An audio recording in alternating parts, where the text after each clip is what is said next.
Assalamualaikum warahmatullahi wabarakatuh. Alhamdulillahillazi atamana binikmatil iman wal islam wa nusalli wa nusallimu ala khairin an'am.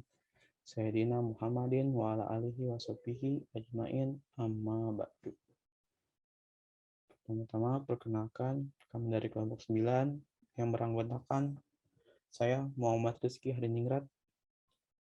Dan saya Isni Yusniatul Masnunah. Oke, baik. Yang seperti kita ketahui, puasa merupakan rukun Islam yang ketiga, yang dimana untuk ibadah puasa sendiri memiliki ketentuan dan syarat tertentu. Oleh karena itu, dalam kesempatan kali ini, izinkan kami untuk mempresentasikan materi mengenai puasa.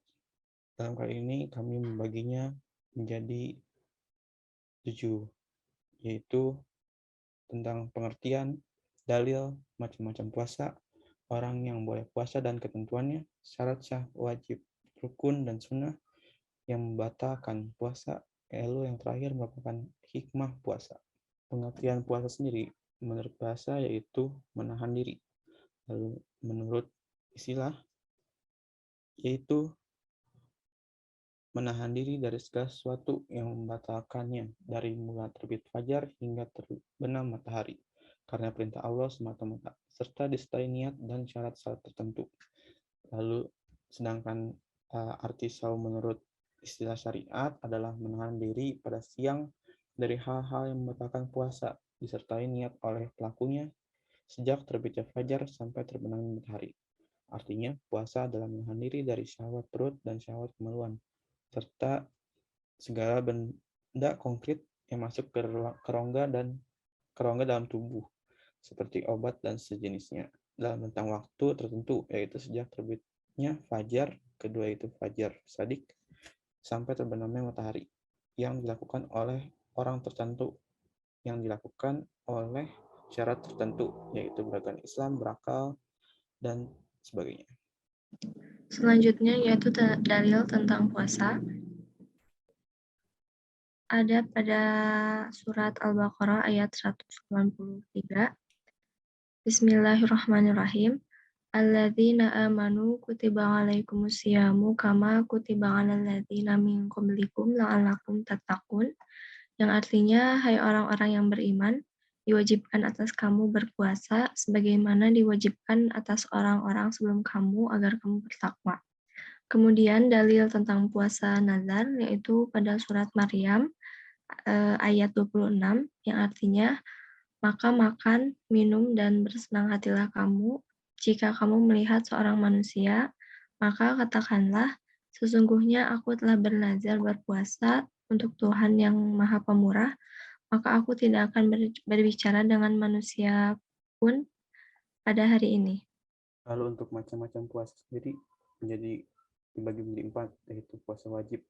Contohnya itu puasa di bulan Ramadan, puasa nazar, qada, dan terakhir yaitu puasa kifarat. Lalu yang kedua yaitu puasa sunnah. Contohnya puasa Senin Kamis, puasa Arafah, puasa Syawal, puasa Tarwiyah, puasa Asyura, dan sebagainya. Lalu yang ketiga itu puasa haram.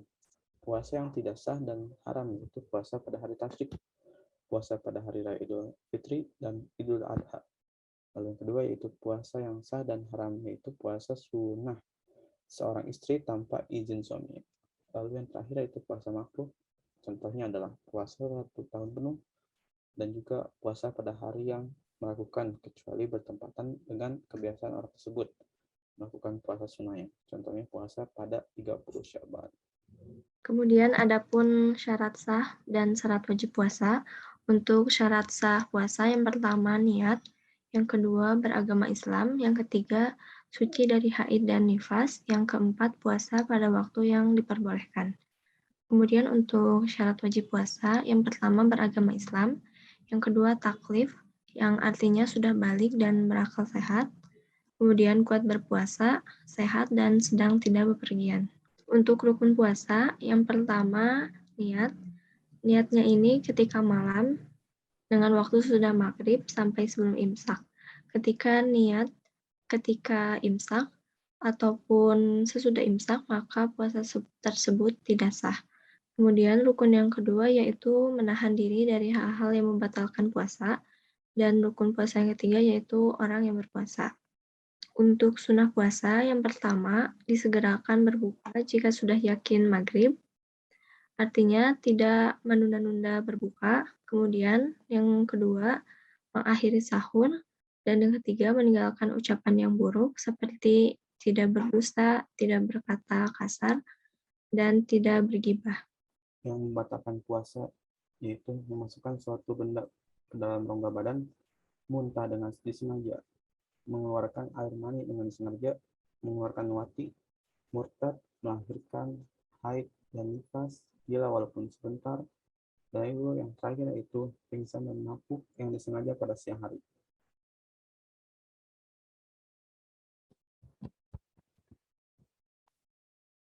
Kemudian adapun orang yang boleh tidak berpuasa dan dengan ketentuannya, yang pertama, orang tua yang telah lanjut usia, jika tidak kuat puasa, maka harus memberi makan kepada orang miskin untuk setiap harinya. Lalu yang kedua, wanita hamil dan wanita yang menyusui, jika wanita tersebut khawatir akan terganggu kesehatan dirinya, maka wajib mengqadha puasa. Tetapi jika khawatir akan terganggu kesehatan anaknya, maka boleh tidak puasa dan wajib mengqadha puasa serta membayar kafarat untuk setiap harinya yaitu 1 mud. Kemudian yang ketiga, orang sakit dan orang musafir yaitu orang yang berpergian jauh, ketentuannya boleh tidak puasa tetapi harus mengqadha puasa. Lalu untuk hikmah puasa sendiri, saya akan membaginya menjadi dua, yaitu menurut perspektif religius atau agama dan juga medis. Dalam perspektif agama sendiri, ketika kita menjalani puasa, kita tuntut untuk menahan sesuatu yang menjadi kebutuhan seksual nafsu selama sehari penuh. Kita dilatih untuk mengendalikan keinginan, makan dan minum, agar kita terlatih untuk menjauhi dan menghindari godaan nafsu untuk memiliki dan mengonsumsi makanan dan minuman yang diperoleh dengan praktik-praktik yang tidak halal, seperti hal korupsi, mencuri, merampas, dan sebagainya.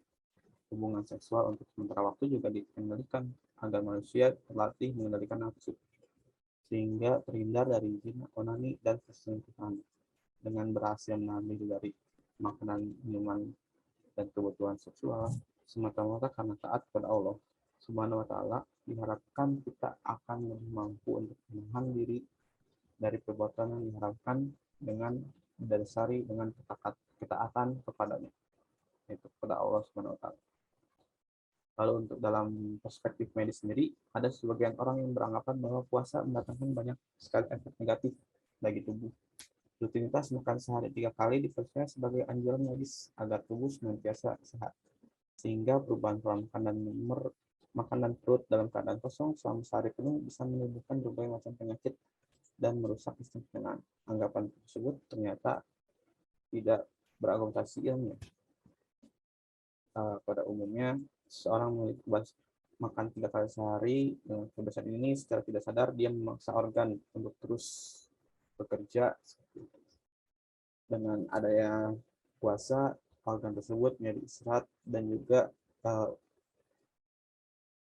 mengobati organ tersebut agar bekerja atau berfungsi secara maksimal setelah selesai puasa.